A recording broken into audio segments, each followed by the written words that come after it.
தேர்தல் அன்னைக்கு டாடா ஏஸ்ல ஏத்திட்டு வந்து ஓட்டு போட வைப்ப.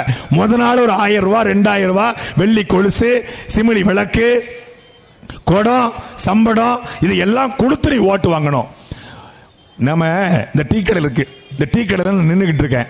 ஒருத்தன் வந்து, என்ன துரைமுருகன் எப்படி இருக்கீங்க, நல்லா இருக்கீங்களா, வாங்க டீ சாப்பிடலாம். ஏண்டா யார் நீ, உன்னை முன்ன பின்ன பார்த்ததே இல்லை, என்ன எதுக்கு டீ சாப்பிட கூப்பிடுற அப்படி நான் கேட்டேன்னா நான் நல்லவன். வாங்க வாங்க உங்களுக்காக தான் காத்திருந்தேன், டீ வாங்கி கொடுங்க, நல்லா இருக்கு, சூப்பர், எப்படி இருக்கீங்க, நல்லா டீயை குடிச்சிட்டு அப்புறம் வட்டமா துரைமுருகன் பாய் பாய். யார் முன்ன பின்ன தெரியாத ஒருத்தன் எனக்கு டீ வாங்கி கொடுக்குறான்னா என்கிட்ட இருந்து பெருசா எதையும் எதிர்பார்க்கறான்னு அர்த்தம்.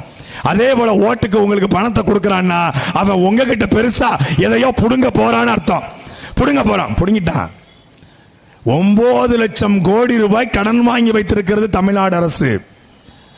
1 லட்சம் கோடி ரூபாய்க்கு மேல 1000 லட்சம் கோடிக்கு மேல கடன் வாங்கி வைத்திருக்கிறது